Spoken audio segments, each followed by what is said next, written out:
Hello. Hello. Hello.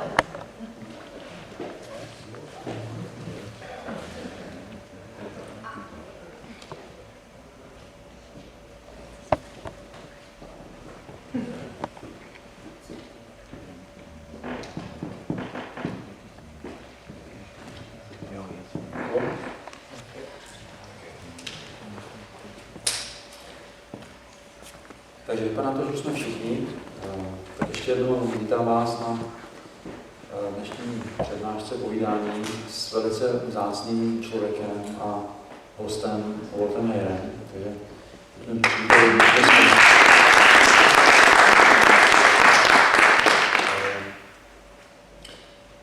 naše téma je transgender, takže je to téma závažné. Nicméně Walt je velice veselý člověk se silným smyslem pro humor a je velice otevřený jakýmkoliv otázkám. Takže ten náš večer tady není potřeba spěchat, časově nás nic nehoní, máme zhruba čas do 7:30, takže budeme mít nějaké úvodní povídání Waltovo a během toho povídání dostanete lístečky a tužku, budete moct psát své dotazy, které se potom vyberou. A velký čas bychom právě chtěli věnovat dotazům. Walt tu problematiku zná teoreticky i prakticky. On sám byl jedním z prvních lidí, kteří prošli operativní změnou pohlaví a potom se vracel zpátky, bude o tom vyprávět. Také zná klíčové osobnosti toho vývoje v Americe. Řekli jsme si, že možná bychom tím dneska začali. Většinou začíná s tím příběhem, ale dneska možná trošku začneme tou historií, pak se dostaneme k jeho příběhu. Výjimečně je Walt taky tím, že slouží, pomáhá poradensky doslova stovkám lidí, kteří litují toho, že prodělali změnu pohlaví. Má svoje stránky Sex Change Regret a už více než 300 lidí se na něj obrátilo a on jim pomáhal v tom, když prožívají lítost. To je fakt, který u nás není často slyšet a je to jedna z klíčových věcí, proč je to Waltovo svědectví tak důležité, že jsou stovky a tisíce lidí, kteří té změny pohlaví litují a zvlášť nebezpečná je ten současný trend posouvat to do dětského věku a před hranici puberty. Takže tolik asi můj úvod, můžete se potom ptát teda úplně na cokoliv, co vás k tomu tématu zajímá, ať už osobně na Waltu život nebo něco jiného. Okay, so let's start with the history, maybe. The history, sure. Thank you all for being here. A díky, že jste dnes tady. I think I want to start with the history and open up this kind of informal discussion tonight. Já bych chtěl začít tady s historií a otevřít dneska takovou neformální diskusi. And when I talk about the history, I'm talking about what history in terms of the United States and how it started. A ohledně historie budu mluvit o Spojených státech, kde to všechno začalo. And there were primarily three men, Alfred Kinsey, Harry Benjamin, and John Money during the late 40s and the 50s and 60s. A ve 40., 50. a 60. letech tam byly tři významné postavy, tři muži. Alfred Kinsey, John Money and Harry Benjamin. Yeah.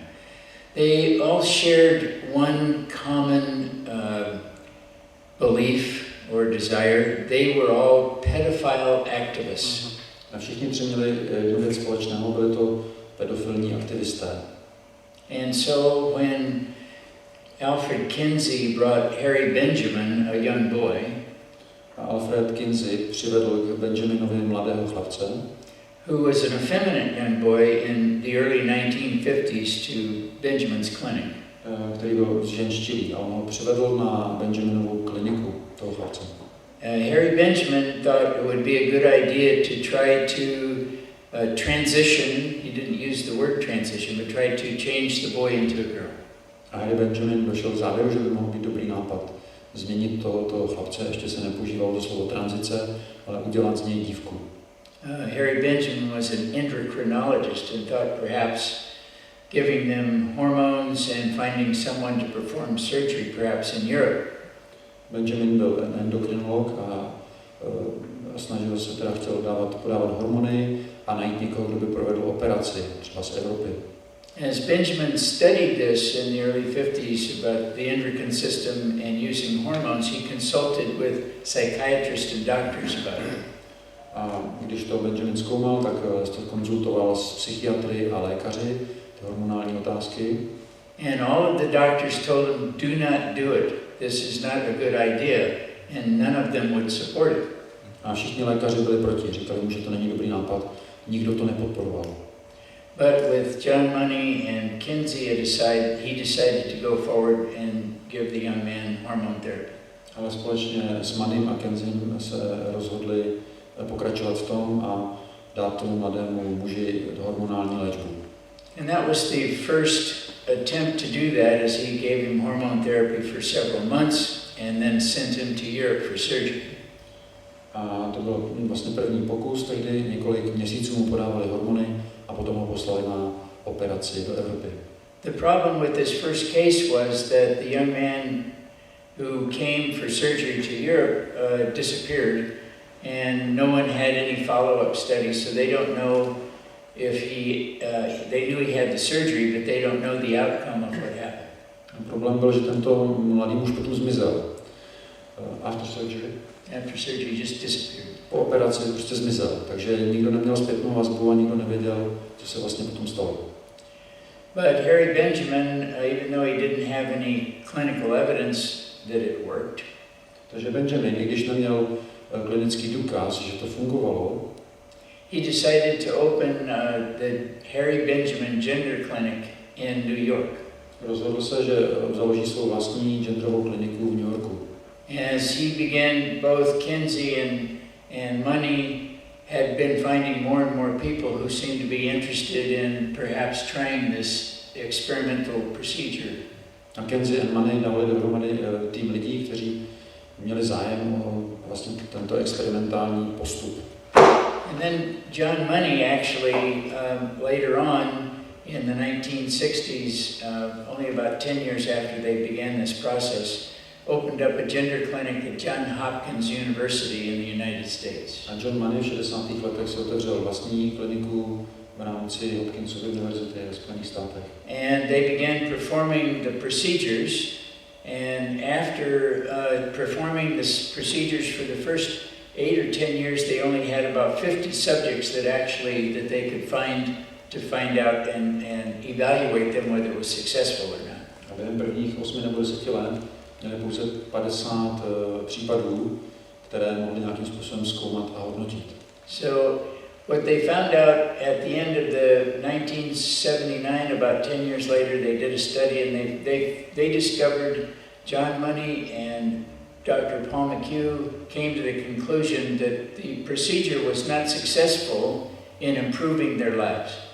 A v roce 79, když bylo vyhodnocení, tak Money a Dr. McHugh došli k tomu, že to nebylo efektivní ve zlepšení života těchto lidí. That all of the psychological and emotional problems they had prior to undergoing hormone therapy and surgery remained afterwards, so they concluded that it was not effective in helping relieve any of their distress. Shorter. Okay. Zjistili, že všechny ty emotivní a psychologické problémy, které ti lidé měli předtím, tak se nevyřešily podáváním hormonů a operací, že ty problémy zkrátka zůstaly. So, Harry Benjamin then, about the same time, a v té stejné době, tak Harry Benjamin, in the late 1970s, they had done many of these procedures. Udělal na konci 70. let mnoho těchto procedur. And they had completed around 500 of the procedures. A dokončil okolo 500 operací, operativních přeměn pohlaví. And the doctor at that clinic, his name was Dr. Charles L. Ihlenfeld, and he was also an endocrinologist who had administered hormone therapy. A tu hormonální terapii měl na starosti na té klinice Dr. Charles L. Ihlenfeld, který byl endokrinolog. So at the end of 1979, Dr. Ihlenfeld reported to a group of psychologists and psychiatrists who were providing psychological help. A v roce 79 doktor Ellenfeld podal zprávu skupině psychiatrů a psychologů, kteří vlastně poskytovali tu psychologickou péči. That of the 500 people who had been through the Harry Benjamin Gender Clinic, Že z těch 500 lidí, kteří prošli tu genderovou klinikou Harryho Benjamina, he said that there were too many of them were reporting being very unhappy after having the surgery, and there were too many of them who had committed suicide. Takže příliš mnoho z těchto 500 lidí je nešťastných a příliš mnoho se pokusilo o sebevraždu. So you had the Benjamin Clinic and John Hopkins both reporting they couldn't find any, that it wasn't effective in helping people. Takže Benjaminova klinika i John Hopkins oboje dospěli k závěru, že to není efektivní jako pomoc lidem. The information in 1979 that came out in the US was so powerful. V roce 79 Amerika byla velice mocná. That they closed all of the gender clinics which had opened up over a period of years. There were smaller clinics throughout the United States and they all closed. V té době všechny ty genderové kliniky, které mezi tím vznikly, tak všechny byly zavřené. But there was John Money and Paul Walker and Dr. Harry Byl, who was a surgeon. They got together and decided that they, even though the clinics had closed, they felt that there was plenty of business out there. Tito lidé, kteří jste slyšeli, tak ti zjistili, nebo došli k závěru, že by to mohl být dobrý biznis, i když ty kliniky momentálně byly zavřené. So Harry Benjamin and John Money and Dr. Paul Walker, who was he had a PhD in sociology. He claimed to be a sexologist, but it was mostly sociology. Walker z té trojice tvrdil, že je sexuolog, ale ve skutečnosti to byl sociolog. They wrote the same year, late in 1979, they developed the Harry Benjamin International Standards of Care for the treatment of gender dysphoria or gender identity disorder. Tak napsali takzvané mezinárodní standardy Harryho Benjamina pro léčbu poruch pohlavní identity. But it was a result of that draft in 1979 of the Harry Benjamin International Standards of Care that even though the clinics had closed, takže když tenhle dokument vytvořili, tak přestože kliniky byly v té době zavřené, the Standards of Care gave new life to small clinics or individuals opening up a practice to do surgery and hormone. Tak tyto standardy pomohly postat k životu dalším malým klinikám nebo jednotlivcům, kteří se rozhodli pokračovat a poskytovat hormonální nebo chirurgické zákroky. So it's interesting that over a period of time they found no evidence that it was effective in actually helping people. Takže i když během času zjistili, že tato procedura není efektivní a nepomáhá lidem, tak přesto they were moving now out of the university gender clinics and moving into private practice to do the surgery and hormones. Tak se přesunuli z toho akademického prostředí, z univerzit do soukromých praxí, kde začali provádět tyto hormonální a operativní procedury. So that kind of sets up my story, and then I'll start to end my story. A tohle už je takové pozadí k mému příběhu, takže teď bych vám řekl, jak to bylo se mnou. So I started at the age of 4 cross-dressing with my grandmother. She made me a purple chiffon dress and affirmed me. Když mi byly 4 roky, tak moje babička, která byla krejčová, mi ušila dámské večerní šifonové fialové šaty a podporovala mě v tom. So I had this purple dress and I was having fun cross-dressing at the age of 4, and this idea that I could become a girl, or that Grandma really liked me better as a girl, began to give me the idea that I would be better off as a girl and I wasn't really as good as a boy. You know, I should have been a girl when I was born and not a boy. A mě to celkem bavilo jako hra, navíc babička mě utvrzovala, že mi to sluší, že jsem se jí líbil, tak jsem postupně začal docházet k závěru, že možná bych na tom byl líp, kdyby byl holčičkou. So with this cross-dressing, with this purple dress and having this idea that I remember laying down at night. Takže jsem se převlíkal do těch dívčích šatů a pamatuju si, že se stávalo, že když jsem večer ležel v posteli, I would have a hard time going to sleep. Tak jsem nedokázal usnout. Because I kept thinking that there was something wrong with me as a boy and that I probably would be better off as a girl, so I would stay awake for long periods of time. Takže jsem byl dlouho vzhůru a přemýšlel jsem, že jako chlapec nejsem v pořádku, že jsem mu něco špatně a že bych měl být radši dívka. But this was in the 1940s. They had no terminology for what I was going through. You know, you wouldn't. There were no gender dysphoria, no transgender, no words. Ale to jsme ve 40. letech, takže tehdy nebyla žádná terminologie, neexistovaly slova jako transgender a podobné termíny, genderová dysforie. But I did feel like I was different and that there was something perhaps wrong with the way I was born. Ale cítil jsem se, že jsem jiný a že asi jsem se nějak špatně narodil. And then when my uncle, when I was about 7 years old, when my uncle 7 or 8 years old, when he found out that I was wearing a purple dress. A můj strýček se dozvěděl, když mi bylo asi 7 let, že jsem si oblékal tyhle šaty v purpurovém.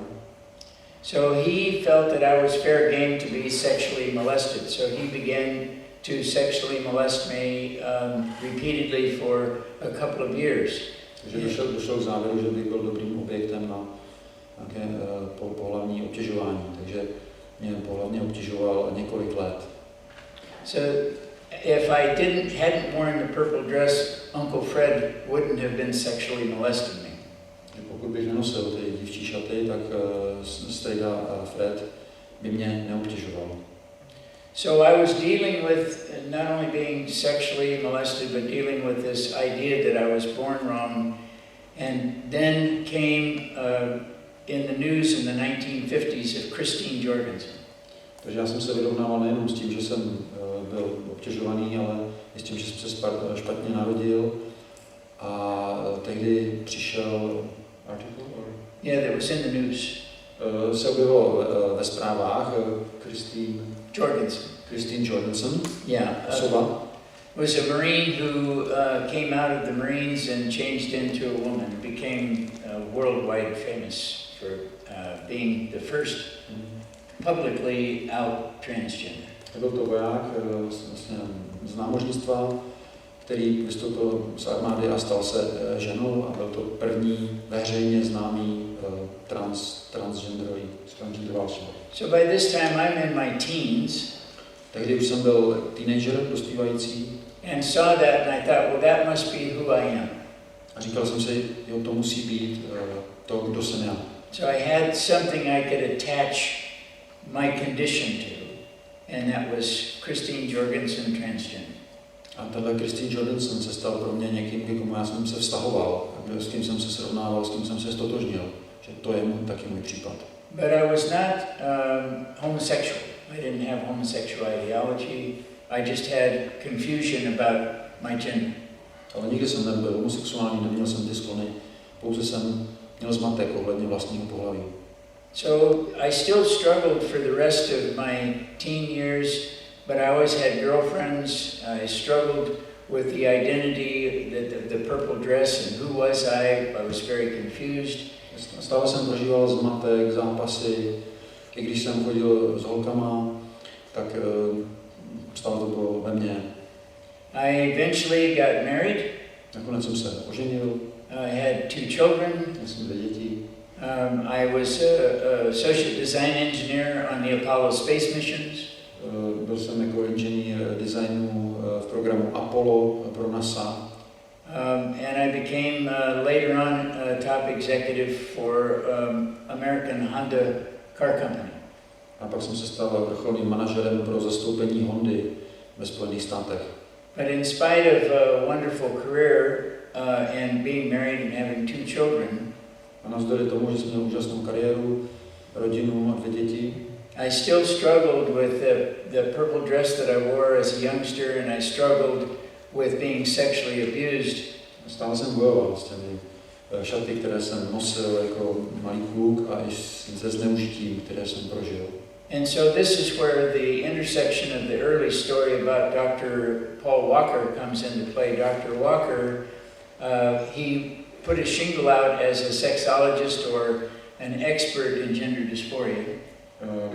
Dr. Walker, který se prezentoval jako sexuolog a expert na genderovou dysforii. And he had an office in San Francisco on Union Street. A měl svůj kancelář v San Francisku na Union Street. And I was fluent enough where I could make an appointment and go see him so he could evaluate me. Byl to světová špička a já jsem si to mohl dovolit, protože jsem měl dost peněz. Tak jsem se k němu objednal, aby mě vyšetřil. And the reason that's important is because he was the one who was one of the people who drafted the first standards of care, so I thought he must be the expert. A on byl ten, kdo napsal vlastně podklad pro první standardy péče, takže já jsem si říkal, to je ten opravdový expert.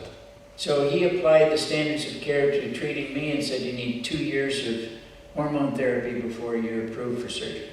Takže on aplikoval ty standardy péče na mě a řekl, potřebuješ 2 roky hormonální léčby, než přistoupíme k operaci. So I saw him in 1981. Poprvé jsem ho viděl v roce 1981. I went on hormone therapy. Pak následovala hormonální léčba. I divorced my wife in 1983.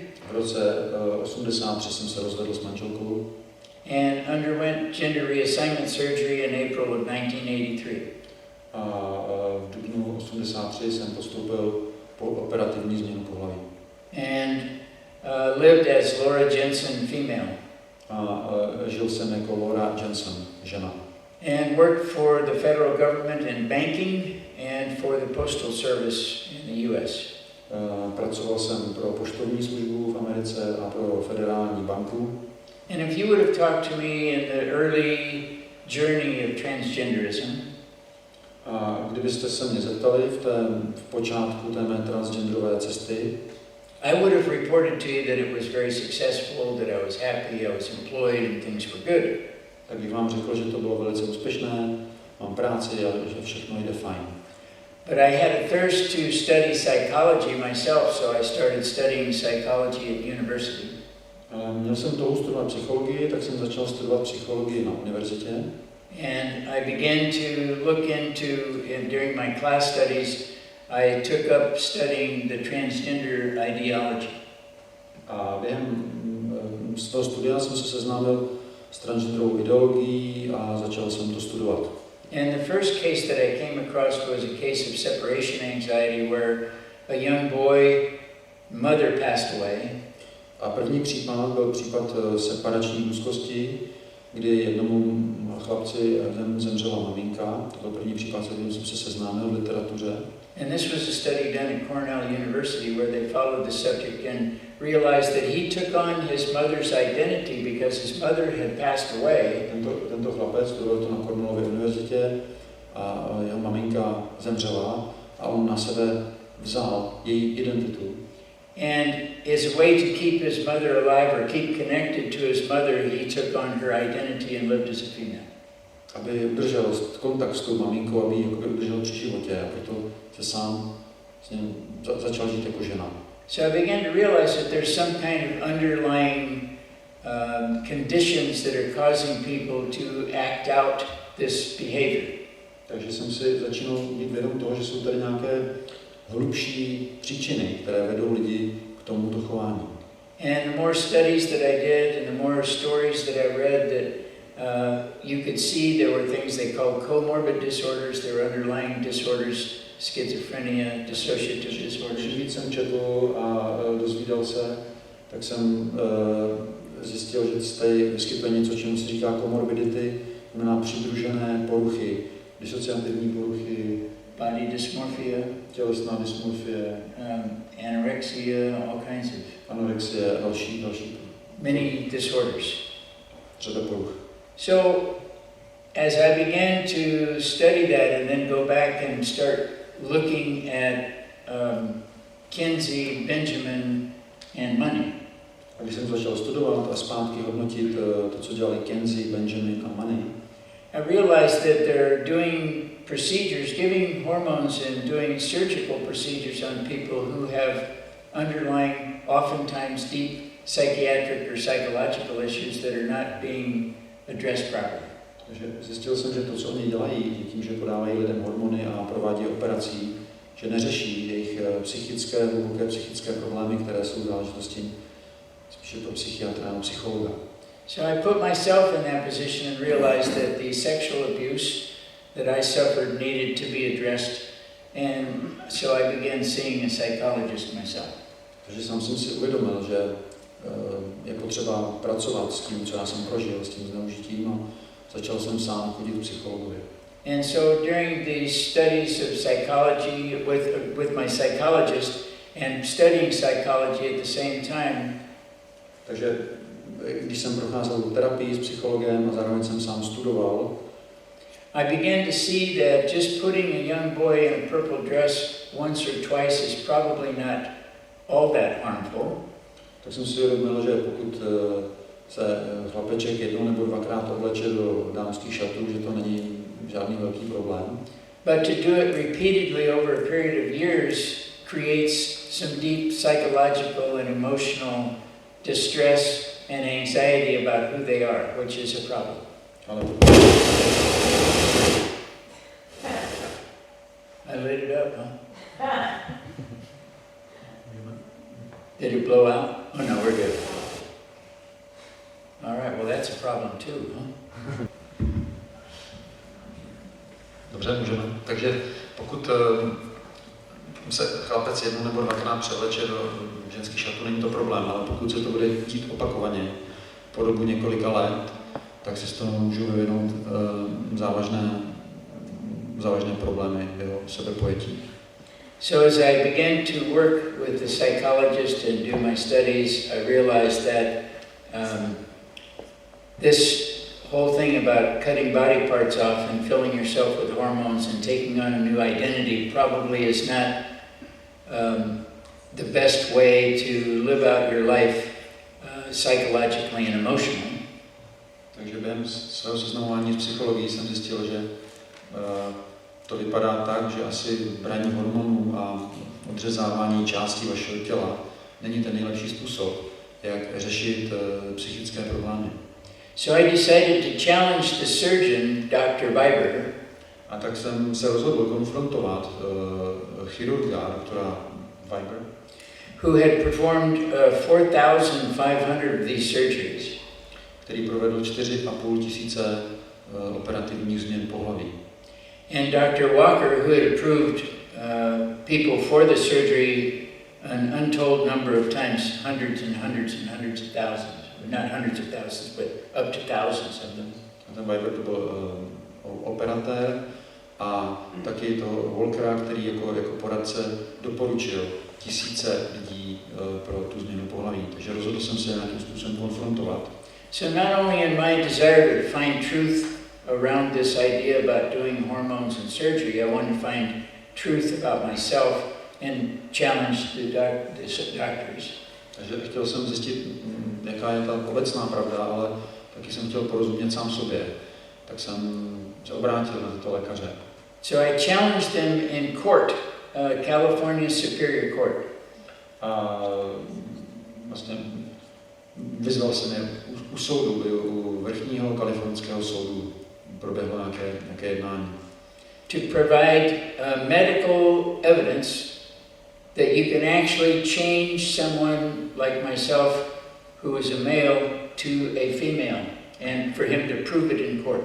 A požadoval jsem, aby dali lékařský důkaz toho, že můžou někoho, jako jsem já, změnit z muže na ženu, aby to dokázali u soudu. I needed to do this so that I could restore the birth certificate, my birth certificate that had been changed to female. Potřeboval jsem to také kvůli tomu, abych mohl obnovit svůj rodný list, který byl změněný na ženský. So both Dr. Walker and Dr. Weber, the surgeon, wrote an affidavit, presented it to the court, made a paper for the court. Napsali prohlášení pro soud. And the court paper that was presented to Superior Court A toto prohlášení, které bylo u vrchního soudu přečteno, they had to admit that it was not medically, surgically possible to change a man into a woman. Tak v tomto prohlášení musel otevřeně přiznat, že není z lékařského hlediska možné operativně změnit ženu na muže. So that brought the evidence to bear that no one transitions and no one actually is transgenders because it's not possible. Nebo změnit muže na ženu. Takže vlastně přiznali, že nikdo ve skutečnosti nepřejde a nezmění pohlaví. Je to nemožné. To me, that was very important in getting down to them admitting what they were saying on paper. A pro mě to bylo důležité, že se mi vlastně donutil přiznat a na papíře stvrdit. Because they claimed they were doing sex change surgeries. Že tvrdili, že dělají operativní změny pohlaví. And that is not possible. A přitom připustili, že to není možné. So from that point on, I detransitioned and went back to being Walt. A od té doby jsem procházel detranzicí, tou zpětnou cestou zpátky zase, abych byl Walt. After they disclosed I wasn't a woman. You can't change a man to a woman. Poté, co oni otevřeně vyznali, že nejsem žena, že to je nemožné, abych byl žena. So that was 30 years ago. To se stalo před 30 lety. And so I've been trying to help people understand that there are consequences and there are things that people need to know. A od té doby se snažím pomoci lidem pochopit, že jsou tady důsledky a že jsou věci, které by si lidé měli uvědomit. When it comes to the truth about hormones and surgery and people changing their gender sex. Co se týká hormonů, operací a lidí, kteří chtějí změnit své pohlaví. So I started a website, sexchangeregret.com. Založil jsem webovou stránku Sex Change Regret, což je lítost nad změnou pohlaví. So that people could contact me, aby mě lidé případně mohli kontaktovat, who had regret about changing their gender surgically and hormonally. Lidé, kteří prožívají lítost z toho, že změnili hormonálně nebo operativně své pohlaví. So today we reach 180 countries around the world with our website. Dneska naše webová stránka má dosah na 180 zemí po celém světě. And we've been featured in documentary films in Russia, Australia, the UK. Jsou u nás dokumenty, byli jsme v médiích v Rusku, v Austrálii, ve Spojeném království. And we've been to places like Hong Kong, Santiago, Chile, Spain. Byli jsme v Hongkongu, v Santiagu, v Chile, ve Španělsku. Even to the Czech Republic. Trying to bring a new brand of just truth to this subject. A zkoušíme přinést pravdu do této otázky. And so what we're finding is that there are more and more people who are just like me who regret having gone through it. A zjišťujeme, že více a více lidí, jako jsem já, kteří litují toho, čím prošli. The regret doesn't manifest itself typically. Ta lítost obvykle se neprojeví until about 5 to 15 years after the surgical procedure is completed. Dřív než 5 až 15 let po operativní změně pohlaví.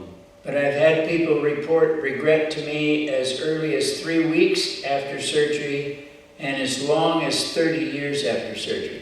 Někteří lidé se na mě obrátili už 3 týdny po operaci s tím, že toho litují, někteří až po 30 letech po operaci.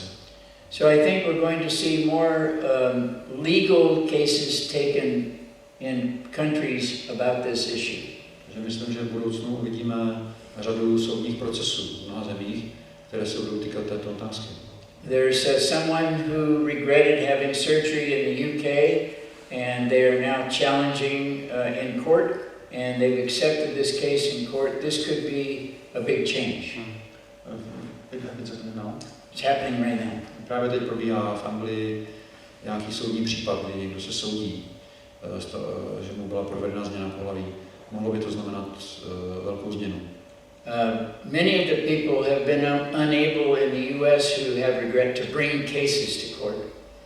Mnoho z těch lidí neměli možnost přinést, podat nějaké žaloby k soudu. Because the requirement is they must bring it within 2 years of the surgical procedure. Protože ze zákona to musí přinést do 2 let od chirurgického zákroku. But when regret happens 5 to 15 years later, they're already past the time. Takže pokud ta lítost typicky nastává 5 až 15 let později, tak to nemůžu stihnout. Currently, I'm working with a young girl who's in her 20s who transitioned at 18, and she regretted it by the time she was 20 years old, and she's detransitioning after living as a man. Teď pracuji s dívkou, která je 20 let, v 18 prošla tranzicí a teď to lituje z dívky na chlapce. And then a young boy who started on hormones at the age of 15 with his parents' approval. Další případ je mladý chlapec, který začal v 15 letech brát hormony ženské se souhlasem rodičů. Everybody was very happy when he turned 18, he could get the full surgery and become a female. Všichni z toho byli nadšení, v 18 letech postupil operaci, aby se stal ženou. His name is Nathaniel. Jmenuje se Nathaniel. And he contacted me 1 year after the surgery, and he said, I feel like a Frankenstein monster. A on mě kontaktoval rok po operaci a řekl, já se cítím jak Frankenstein, jak nějaká příšera. And he now is detransitioning back to being a man. A teď postupuje zase pro mě zpátky, aby byl muž. These are common mistakes that are being made on a monthly basis that I'm seeing now. A to jsou běžné věci, které se dějí každý měsíc, které já vidím. So, my message is just one of caution. We need to be sure that we're helping the people.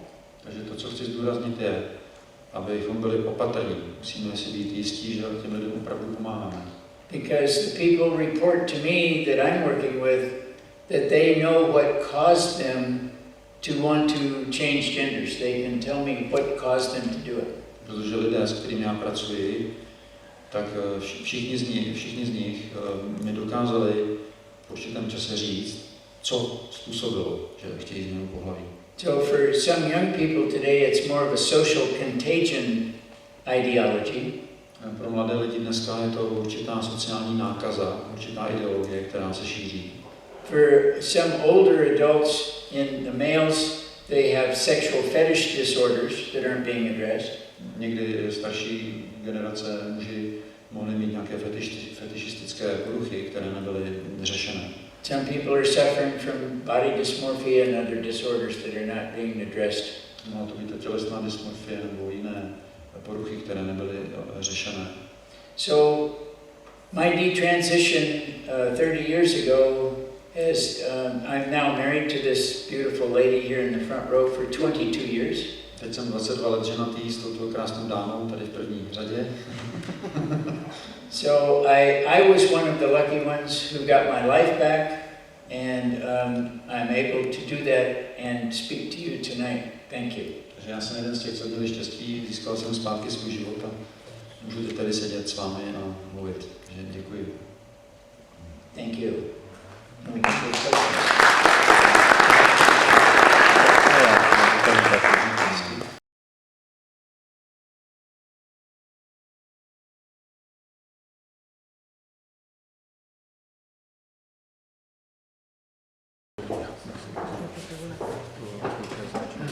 Tak budu brát otázky takhle, jsou, budu třídit na skupiny. První otázka. Věříte v Ježíše? Byla vaše rodina věřící? V případě, kdy jste uvěřili. Do you believe in Jesus? Were you from a Christian family? Did you? Yeah, I started going to church as a young boy. I did accept Jesus Christ later in my life, but I had an encounter. Do církve jsem chodil už od malička, ale skutečně jsem se s Ježíšem setkal až později. With the Lord Jesus Christ in 1989 before I detransitioned. V roce 89, předtím, než jsem podstoupil do tranzice. And that changed my life. A to změnilo můj život.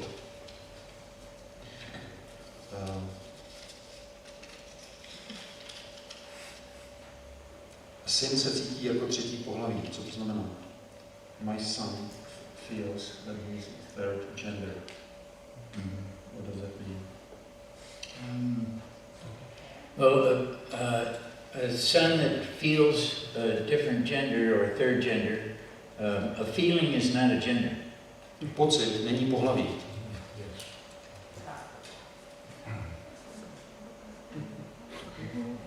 That's simple. It's not complicated. Není to komplikované. That's it? Bude rychlý. Tak. Psychoanalytici nikdy neuvěřili na vrozenost transsexuality. Proč své názory víc neprosadili? Psychoanalysts never believed in transsexuality being innate. Why didn't they push through their beliefs? Why didn't psychoanalysts why didn't they win? You know, it's a great question. To je skvělá otázka.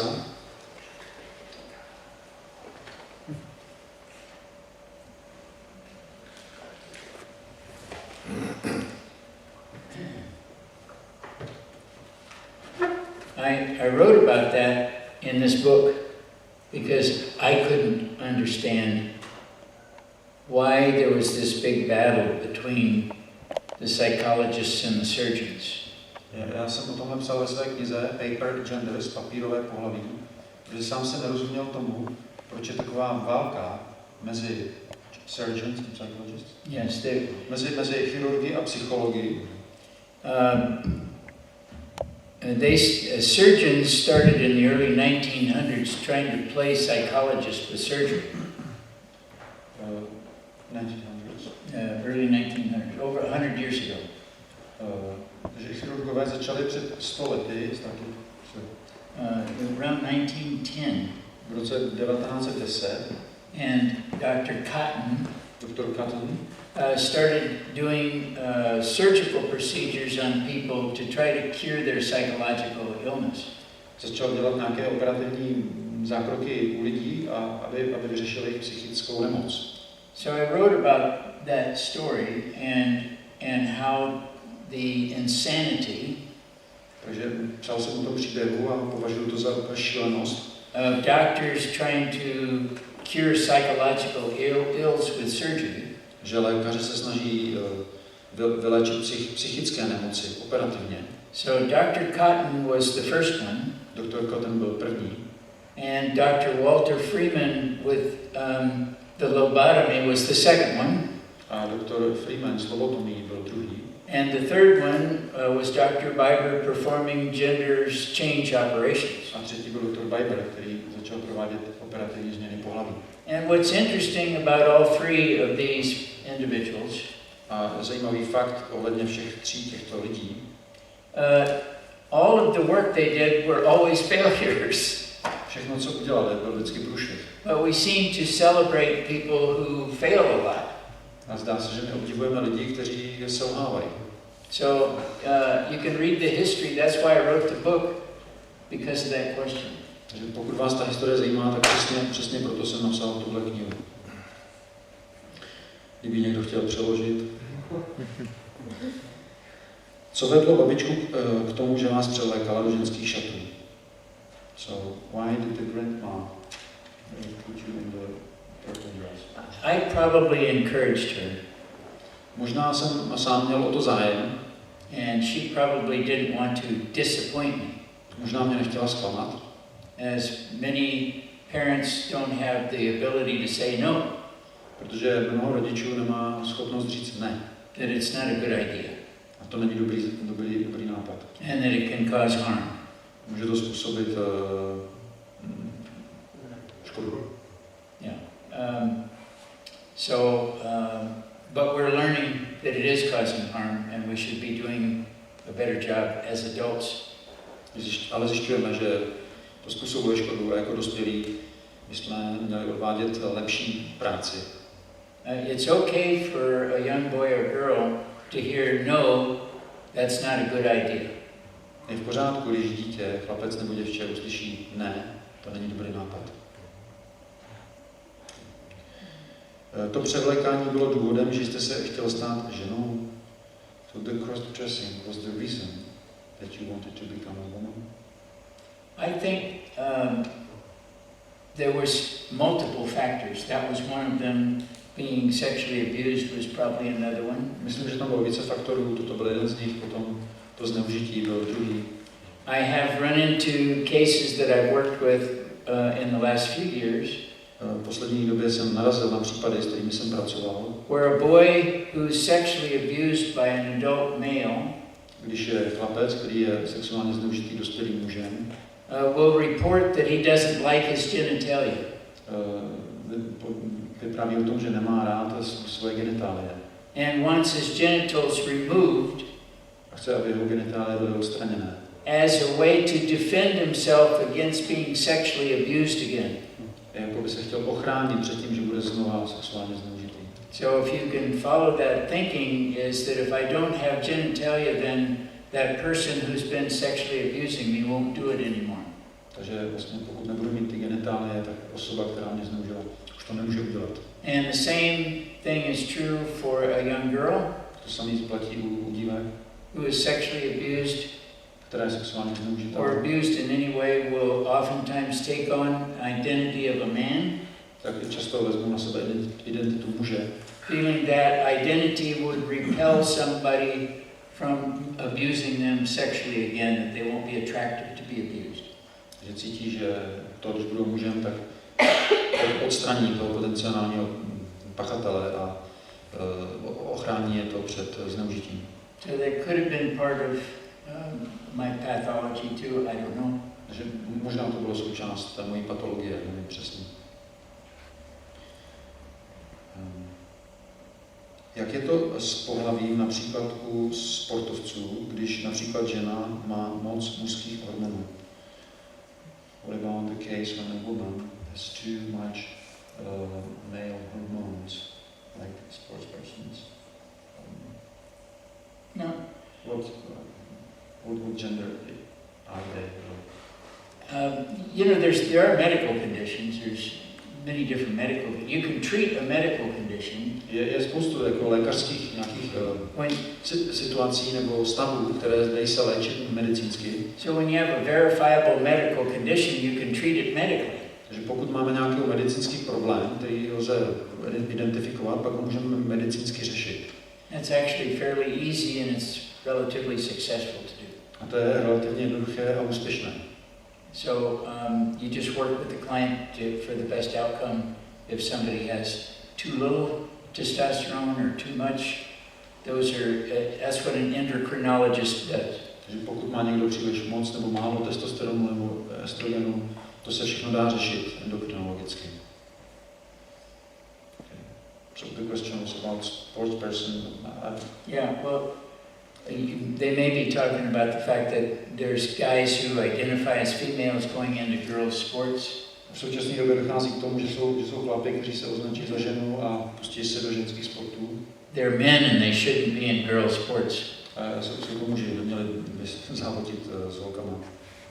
I've written articles about this already in the US. Pár článků jsem o tom napsal. Transsexuální mladí lidé dospívání velmi nesnáší své tělo, které vytváří sekundární pohlavní znaky. Co byste potřebovali?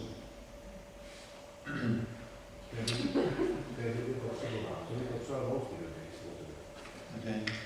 What young people, teenagers that are transsexual hate their secondary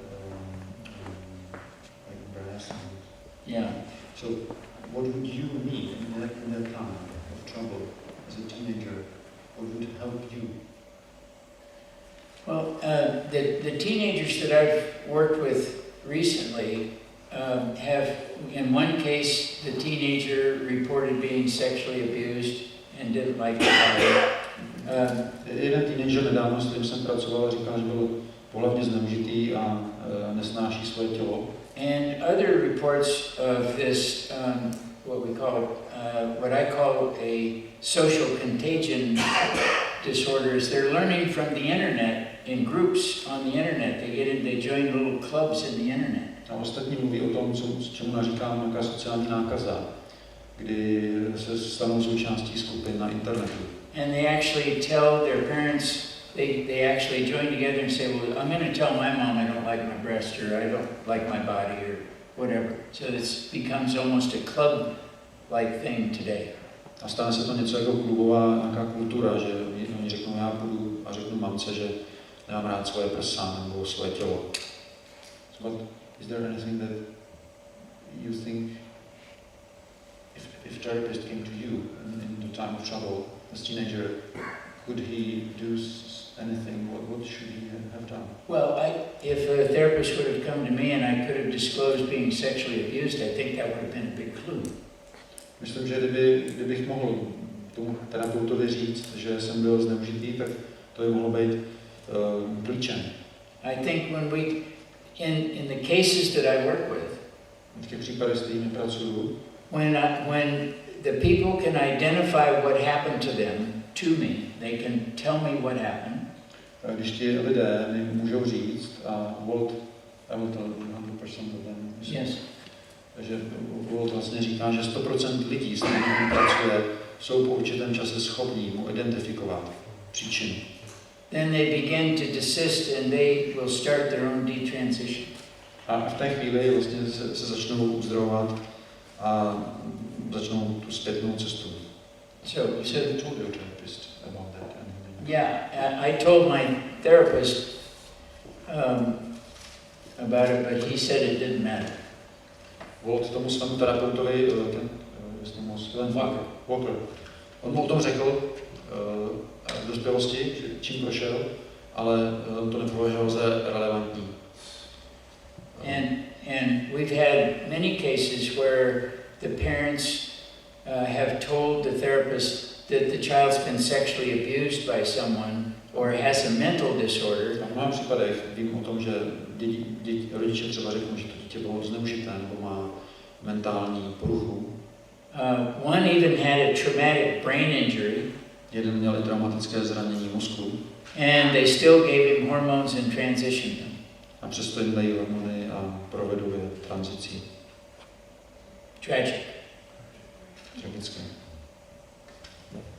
Can I ask you, do you think it's always the matter of like a problem that like comes in a childhood, like the problem that happened in a childhood? In all of the cases always. that I have worked with. Okay. And That's do you all think it's always the thing? Always, in my cases. Děláme lístečky a pak nám dotazují. I can only address my cases. Otázka byla, jestli vždycky to vzniká v dětství. On říká, já můžu opravdu hovořit jenom o případech, které skutečně znám, a v těchto případech, co já znám, co se na mě obracejí, tak tam to je.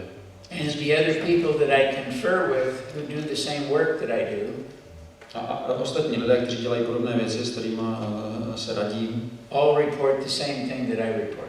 Tak mají stejnou zkušenost, jak co mám já. How did you deal with the bitterness against the people who wronged you? Jestli cítíš nějakou hořkost proti těm lidem, kteří ti ublížili? I have Jesus. Mám Ježíše. How many people regret transition? Minority, half, majority? Kolik lidí, jaké procento lituje změny pohlaví? Jestli to je půlka, méně, více? There never will be an accurate number. There's no way to track it because people regret and don't report it. Nikdy nemůžeme zjistit skutečné číslo, protože lidé toho litují, ale nechají si to pro sebe. I was never counted and never will be counted. None of the people, the hundreds that I've worked with, will never be counted as regret. Mě nikdy nikdo nepočítal, ani ty stovky lidí, s kterými pracuju, se nikdy neobjeví v žádných statistikách. So, what we do know is the UK Guardian, anglický list Guardian, the University of Birmingham did a study that was published in July 4. Psal o výzkumu, který udělala univerzita v Birminghamu v červnu 2004. The title of the article out of the UK, and the study was done by the University of Birmingham, stating that sex change surgery is not effective. A závěr toho výzkumu byl, že sexuální operativní změna pohlaví není efektivní. Tak to zněl i název článku, který byl publikovaný v Guardianu. And that 20% in the group that they studied had regret. A v tom jejich výzkumu 20% z těch lidí litovalo. Další dotaz. Jak na vaše kroky reagovaly vaše děti? Jaké s nimi máte vztahy? How did your children react to your transition? What are your relationship with them? My children, my daughter did not react well to me transitioning, and my son was okay. Moje dcera na tu změnu nereagovala dobře, syn se s tím vyrovnal. Today I have a great relationship with both of them, and my daughter calls me her hero. Dneska mám skvělý vztah s oběma a dcera mi říká, že jsem její hrdina.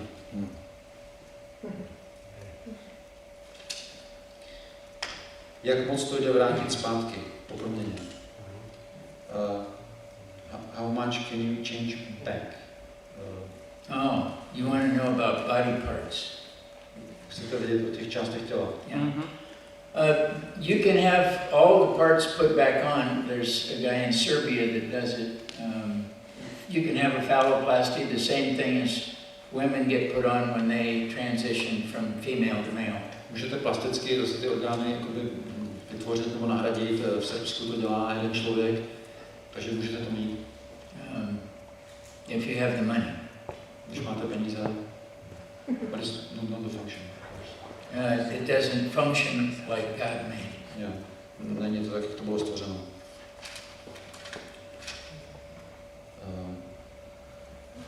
Question for Mrs. Heyer. There you go, sweetie. How was it for you to deal with the fact that Walt used to be a woman? Yeah. Jaké to bylo pro vás? Jaké to pro vás je smířit se s tou skutečností, že Walt býval ženou? I never was a woman. I never really was a woman. Já jsem ve skutečnosti nikdy nebyl ženou. That's the fallacy of the whole thing is that people never become what they say they're supposed to become. Ten podvod v tom je, že ty lidé se prostě nestanou tím, čím tvrdí. That was a masquerade. Beru to jako určitou věc v jeho minulosti, která se prostě stala a dnes není podstatná. And I'm so handsome, who could resist me? A já jsem takový fešák, kdo by mi mohl odolat.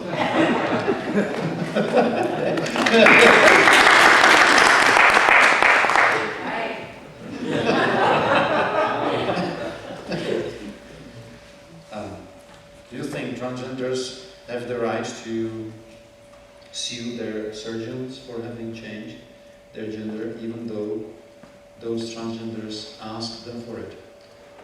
Myslíte si, že transgenderoví lidé mají právo soudit se se s těmi chirurgy, kteří je změnili, i když o to sami žádali?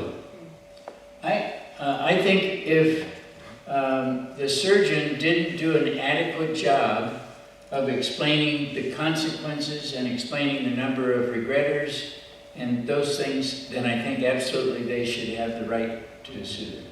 Myslím, že pokud ten chirurg neodvede poctivou práci, neupozorní na všechny důsledky, neupozorní i na možnost té lítosti, tak v tom případě si myslím, že mají určitě právo se soudit. Yeah.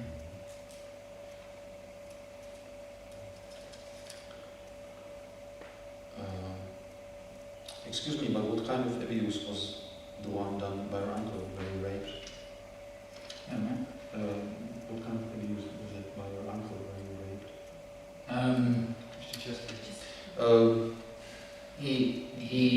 Dotaz je, jaký způsob toho zneužití tam byl od strička.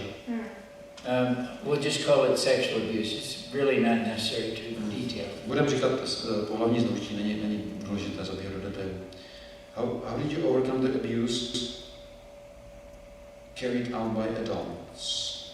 Jak jste překonal to zneužití? How did you? Well, I think we could make the argument that I dealt with the abuse by identifying as a woman and going through surgery, which was the wrong way to deal with it. But after, with proper therapy, I was able to get the treatment I needed and detransition. Sorry. Yeah. And so I think you could say that I transitioned as a way to deal with the abuse. Můžeme říct, že ten můj přechod k opačnému pohlaví byl způsob, jak se vyrovnat s tím zneužitím. It was not proper. Nebylo to správné. But once I got good, sound, effective psychotherapy, I was able to overcome all of that, and that's why I'm sitting here today. Ale když jsem dostal skutečně poctivou, skutečnou psychoterapii, byl jsem schopný to překonat. Proto tady dnes sedím. How can we help those who are confused about their gender? Jak můžeme pomoci lidem, kteří jsou zmatení ohledně svého pohlaví? Yeah. I actually sit, when I have an opportunity to work with them, I actually sit with them and spend time with them, whether it's over Skype or sitting with them, and ask them to tell me what happened that caused them to not like who they are. Já s nimi většinou trávím čas, někdy přes Skype, a potom se jich ptám, co způsobilo, že nechcete být tím, kým jste. And so they're able to identify something that was so repulsive to them about either becoming a man. A oni jsou schopni něco identifikovat, co je pro ně tak odporné, že se chtějí stát mužem. I know of a couple of cases where they didn't want to, he wanted to transition to a woman because he hated his father and didn't want to be like his father. Znám pár případů, že ten kluk nenáviděl svého otce a prostě nechtěl být jako táta, protože chtěl stát ženou. And he thought that being his mother was a much nicer way to live. A že když bude jako maminka, že to je mnohem lepší způsob, jak žít. But if you can deal with the emotion and the psychological effect of looking at the father and repair that hurt, then you can prevent them from transitioning. Ale pokud mu to pomůžete překonat, vyrovnat se s těmi emocemi, jak se dívá na svého tatínka, tak můžete mu zabránit, aby postupoval změnu pohlaví. Jaké jsou typické důvody pro změnu pohlaví? What are typical reasons for sex change? Yeah. Typical reasons for wanting to change sex is a friend did it. Typický důvod je, udělal to kamarád. I learned about it on the internet. Slyšel jsem o tom, četl jsem o tom na internetu. I got into pornography. Stal jsem se závislým na pornografii. I was friends with another transgender. Mám kamaráda transgender. My parents encouraged it. Moje rodiče mě v tom podpořili. I was emotionally abused. Byl jsem nějak emocionálně zneužitý. My father was not in my life. Neměl jsem v životě tátu. I was physically abused. Byl jsem fyzicky zneužitý. I was sexually abused. Byl jsem pohlavně zneužitý. Or I may have had autism, which is a precursor to this. Autism is known to relate to this. Možná mám autismus. Autismus je jedním z prekurzorů, má vztah. Klinefelter syndrome. Klinefelterův syndrom. Other disorders come into play, so the list is quite exhaustive. Takže ten seznam důvodů by byl poměrně dlouhý. Je vše způsobeno pouze psychickými poruchami? Is it all caused just by psychological disorders? No. And some people, some people, I know people who, kids have done this because they really want to annoy their parents. Vím, že někteří děti to udělali jenom proto, aby naštvali své rodiče. Yeah. I mean, if there's a conflict with the parent, they can take immediate control of what goes on. Pokud je tam konflikt mezi rodiči a dítětem, tak tímhle způsobem dítě okamžitě získá kontrolu nad celou situací. I worked recently with a Hispanic boy in a large family, I think of 7 or 8 children. Pracoval jsem se španělským chlapcem z velké rodiny, 6 nebo 7 dětí. He felt that he wasn't getting enough attention or as much attention as his other brothers and sisters. On měl pocit, že nemá tolik pozornosti jako jeho ostatní bratři a sestry. So he identified as a transgender female, and immediately he was the center of attention. He got everybody's attention. Tak se identifikoval jako transgenderová žena a najednou měl maximum pozornosti. So the reasons that people do this are quite a few and of all kinds. Takže těch důvodů, proč lidé to dělají, je řada a jsou opravdu různých druhů. Why did you divorce your wife? Proč jste se rozvedl? Yeah. My wife decided that, my first wife decided that she did not want to be married to someone who had gone through this, and I applaud her for that. That's what she needed to do. And moje žena se rozhodla, že nechce žít s člověkem, s někým, kdo toto podstoupí, a já ji chápu. And important to know that I'm good friends with her today. My wife has even met her before. There is no hostility between us. Jsme dobří přátelé s současnou ženou a není tam žádná mezi námi nevraživost. Do you believe there is such thing as feeling either male or female? Does the soul have a gender? Věříte, že je něco takového jako pocit, že jste muž nebo žena, jestli má lidská duše, jestli má pohlaví? When a guy says he knows how a woman feels, když muž řekne, že ví, jak se cítí žena, I think we need to question whether he's telling the truth. Tak asi bychom si měli klást otázku, jestli mluví pravdu. When a girl says she knows how a guy feels, když holka řekne, že ví, jak se cítí kluk, I think we need to question if she really knows the truth. Tak bychom asi měli se ptát, jestli mluví pravdu. We all have feelings. Všichni máme pocity. Feelings change. A pocity se mění. But I cannot tell how a woman feels, even though I put on a dress or have surgery or take hormones. Já nemůžu vědět, jak se cítí žena, i když si obleču ženské oblečení a budu brát hormony a postupím operaci. I think it's pretty far-fetched to think you can actually know how another person feels or another gender feels. Myslím, že to už je opravdu za hranou. Myslet si, že můžete vědět, jak se cítí jiná osoba. I think it's real to know that you can be confused about your own gender. Určitě můžete mít zmatek ohledně svého vlastního pohlaví. And I think that needs to be explored in a clinical setting, not through hormone therapy or surgery.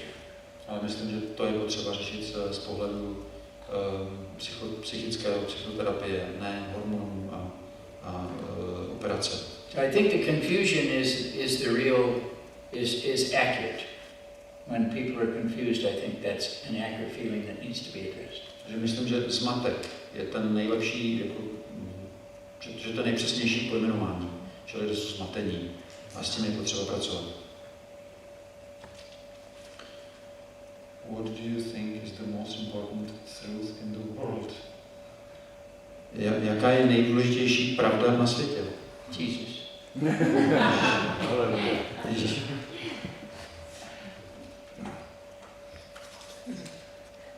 Myslíte, že bude další v tom pomyslném 1920-1950 boji za osvobození ženy? 1860 až 1990 homosexualita? Ne, ta otázka byla, vidíme tam ten vývoj, nejdřív byly osvobozeny ženy, jsou feministky, pak homosexuálové, teď transky, přijde dál. So that's about the development. First it was the liberation of women in 19th century, then homosexuality, now it's transsexuality. So there is development. What comes next? Yeah, we're in the middle of some period of time, you're right. Ano, jsme skutečně How it's going to, we're dealing with all of these things that continue to transpire, and this is where we are, and we need to be talking about it like we are tonight. Ano, skutečně to je naše doba, takhle se to vyvíjí a proto je důležité, že o tom potřebujeme mluvit, tak jak to děláme právě teď. I don't have the answer. Nedokážu odpovědět, co bude dál.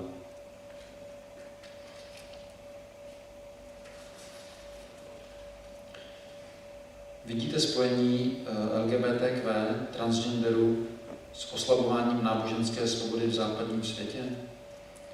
Is there a connection between LGBT agenda and the decline of religious freedom in Western world? I believe there is a definite connection between the LGBT agenda and the decline, and the LGBT has their own Bible called the Queen James Bible. Určitě tady souvislost je. LGBT komunita vydala svoji vlastní Bibli. Je to parodie na King James Bible, je to Queen James Bible. Bible královny Jakuby. Takže that's what you're up against.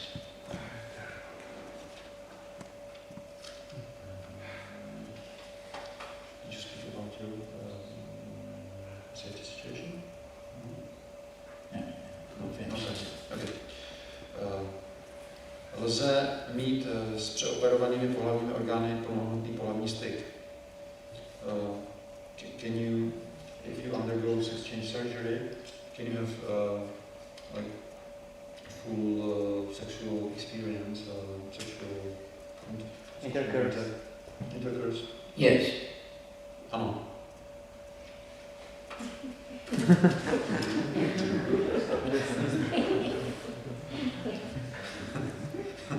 Jak moc je tento trend spojen s vírou v pokrok?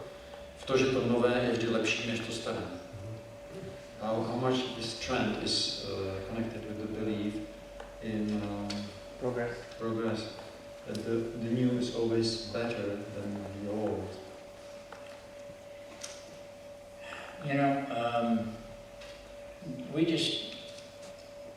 This is, I think we're seeing,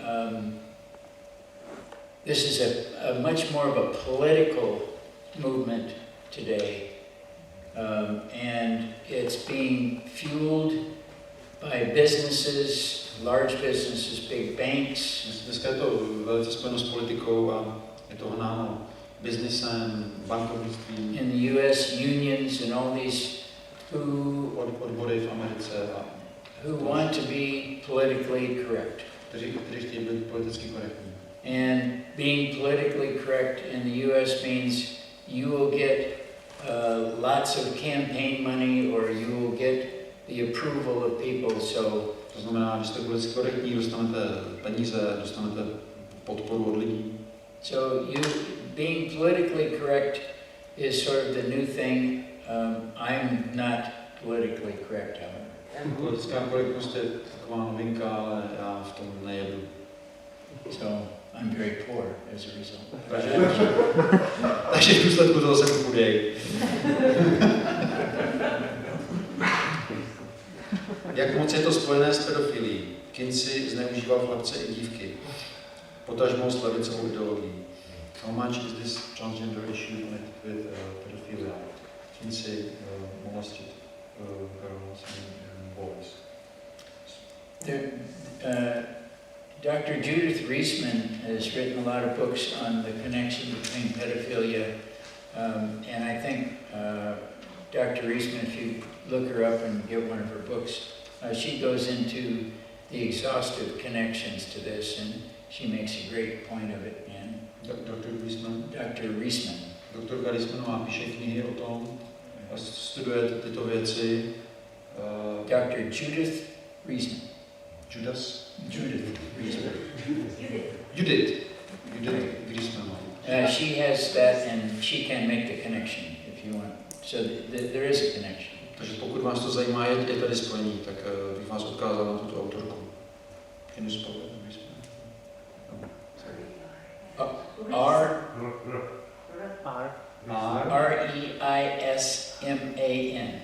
Reisman. Reisman, německý Reisman. Reisman. She's a great lady. We've had lunch with her, and she actually helped me with this book and getting some of the information in it. Ona mi pomáhala s jednou knihou. How much is this connected with leftist ideology? Jak je to spojené s levicovou ideologií? It's pretty much all of it. Jo, to je přesně ono. I mean, they use it for a political fundraising tool. Používají to jako politický nástroj k získávání peněz.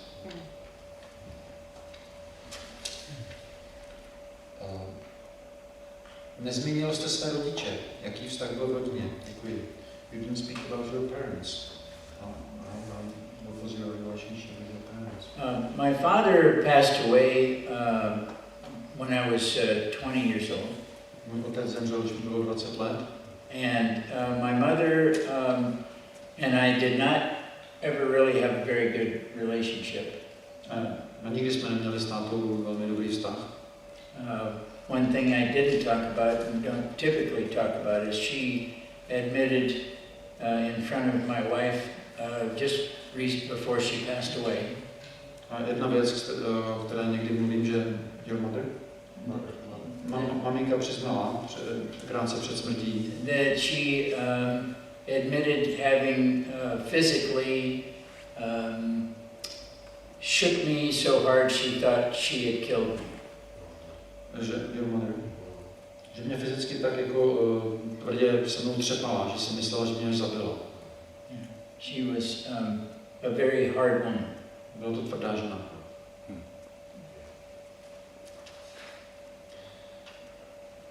Jak změnu pohlaví vnímaly vaše děti, to už jsme se vyjádřili. How did the children react? We already addressed that. Při změně zpět na muže určitě nelze vše obnovit. So when you transition back to man, not everything can be renewed. That's true. No. So Just say, yes, that's true. yeah, that's true. To je pravda. That's enough. Thank you. No, I'm just kidding. Jak zvěstovat evangelium transgenderovým lidem? How to bring the gospel to transgender people? Oh, you just gotta love them and spend time with them, and Prostě musíte mít rádi a trávit s nimi čas. see, our job is to love them. It's God's job to transform them. Náš úkol je lidi milovat a Boží práce je proměnit. And bring them into relationship with Him. A přivést je do vztahu se sebou. But we can't do that if we reject them and don't take our time to minister to them. Ale pokud je odmítneme a nedáme jim čas, aby jsme jim se věnovali, tak to není možné. I have a good example. Mám dobrý příklad. When I was Laura Jensen, I went to church one Sunday. Když jsem byl Laura Jensen, tak jednou v neděli jsem šel do kostela. And signed in, and all the ladies of the church welcomed me to the church, and I went to listen to the sermon that day.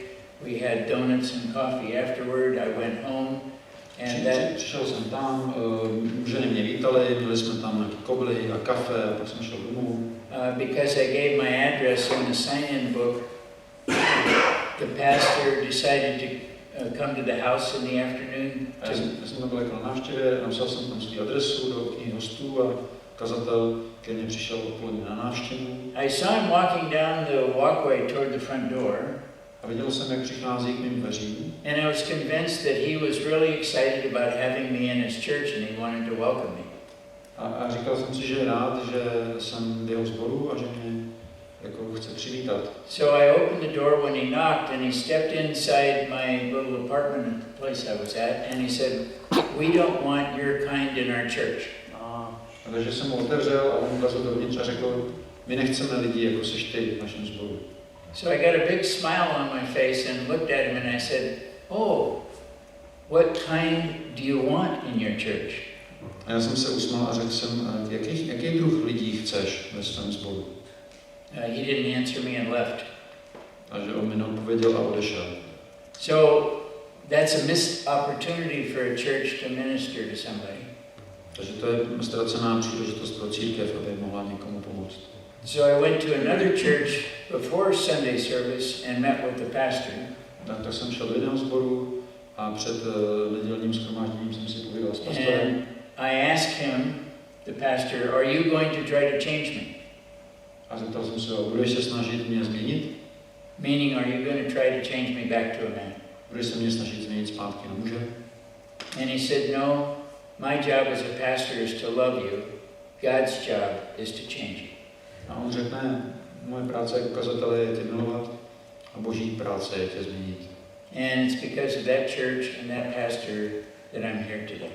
A díky tomu sboru a tomu kazateli jsme tady jsem. So one pastor got it wrong and missed an opportunity, and another pastor got it right and showed me the way to Jesus Christ.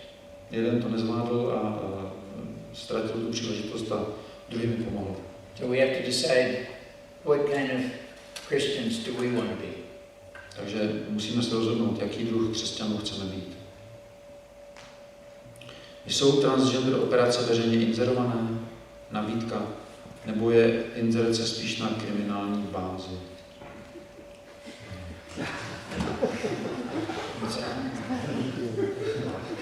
Are transgender operations publicly advertised, or is there an offer, Black market. or is it criminal to No, advertise? everybody knows that you just go to a gender clinic. They don't need advertising In America. in America. V Americe všichni vědí, že existují genderové kliniky, takže tam nepotřebují reklamu. Just go to a gender clinic. Prostě jdete na genderovou kliniku a je to. Tak poslední dva dotazy. Je možné, že zneužití může být i vystavení dítěte obsahu pornografického webu? Is it possible that abuse can be exposing a child for pornography on the internet? Oh, absolutely. Samozřejmě. Absolutely.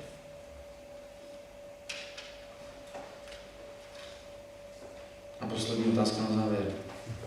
Koho budete volit v příštích prezidentských volbách? Who are you gonna vote? Great. President. Next election.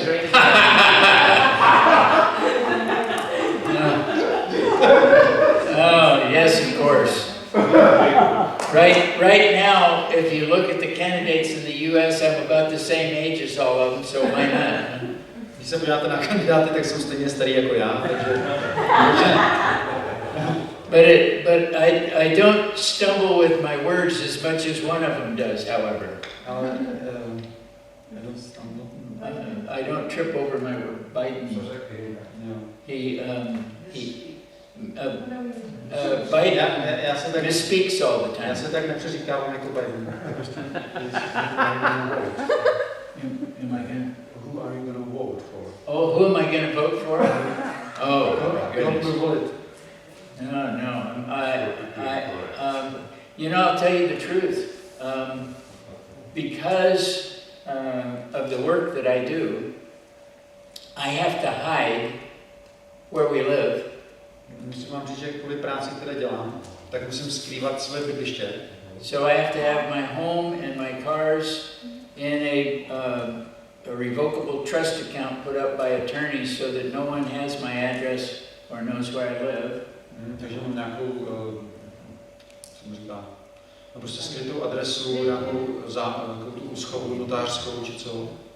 And that prevents me from filling out a voter form, which I would be required by the state to put my address on, so I can't vote. Takže protože svou adresu musím držet v tajnosti, tak ani nemůžu volit, takže nemůžu vyplnit voličský průkaz. To je vítězství. Vítku, jeden lístek máš ještě pod sebou. Aha.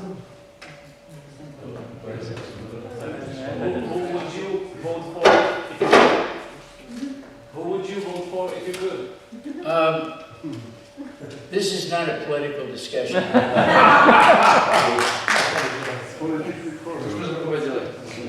I would probably vote for Alfred E. Newman. He's one of my favorite people. If you ever saw Mad Magazine, you'd know who Alfred E. Newman was. Tak Okay, we can only do, because I'm going to fall over asleep if we go too much longer, so, but we can do 2 more questions, and then the old man, I'm 79, give me a break. Je mi 79. Já už za chvilku bych... I still got jet lag from all this, so, Okay. but yes, Měli jsme so, náročný program. quick question. Rychlá otázka. Pořád diskutujeme, že je dobrý posílat lidi na psychologické předení, ale my si musíme uvědomit, že náš mainstream, když pošleme někoho s tímhle problémem k našemu českému psychologovi, tak tomu nepomůže. Samozřejmě směřovat tvrdě k tomu, aby podstoupil tu transgenderovou transformaci. If you send a person, a gender confused person to average check psychologist, he or she is gonna promote the operation. Yeah, Yeah. So it doesn't help. well, The there, difference between America and Czech Republic, our mainstream and atheistic background, is that our scientists and teachers at the universities, they are strictly in mainstream to support people to do that. Že v České republice je ten mainstream, i když budete psychologovi, musím říct, že jsme měli v Praze, měli jsme setkání s odborníky, s psychologi, s terapeuty a ne všichni to podporují, byly tam české psychologické společnosti, jestli to říkám správně. Mnoho z nich z toho není nadšená, naopak, by to nechtěli podporovat, ale cítí třeba určitý strach nebo tlak. A there is a talking about the meeting that is not true that all psychologists are keen on. Right. Takže proto je důležité vlastně, aby lidé jako Walt řekli ty fakta a spousta i sekulárních terapeutů to vítá, protože oni sami jako se v tom rádi zorientují a vlastně to posílí nějakou to jejich přesvědčení. Takže je tady jako naděje určitá, že bylo dobré jako prostě mít třeba ve škole jako kontakty na psychologi, kteří jsou schopni pracovat v tomhle módu, protože prostě když narazíme na člověka, tak můžeme vědět poradenství. So fortunately, it's helpful to know which psychologists are the conservative. yeah, I have a list of those. When people contact me, I send them to a therapist I know they're going to. Já sám mám seznam vlastně terapeutů, kterým důvěřuju a ke kterým posílám lidi, takže to určitě je potřeba. That gentleman right there. Poslední otázka, prosím. Ano, já jsem po vyslechnutí té debaty jsem opravdu nakloněný věřit tomu, že operace nikam nevedou. Na druhou stranu mám informace od psychiatričky, která mi říkala, že existuje jisté procento v populaci, jsou to malé děti, kde opravdu se jedná o jakousi vrozenou poruchu jako změny identity, že ty děti už v raném věku, třeba holčičky, zarytě odmítají dětské jako holčičí šatičky, odmítají hrát si s panenkami, odmítají ženské překrylování jména. A to samé u chlapců, že to je malé procento, ale že skutečně ty děti to zatvrzele prosazují už ve svém raném věku. To je jedna věc. There's a small percentage of children young age are very stubborn and they insist that they are not really they are very used to play drums and they understand this.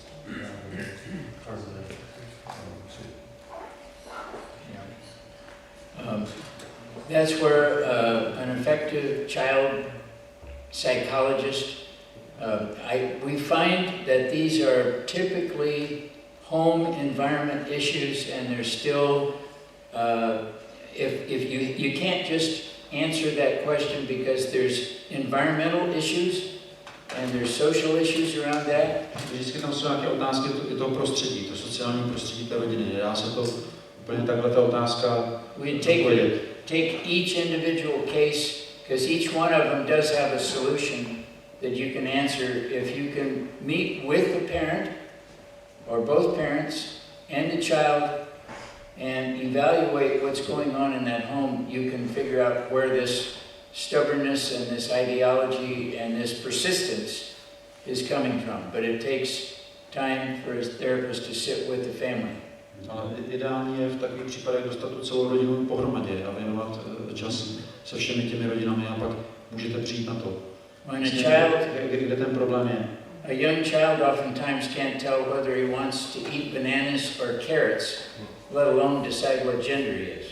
Malí děti často neví, jestli si má dát banán nebo mrkev, na to, aby se rozhodlo, jaký je pohlaví.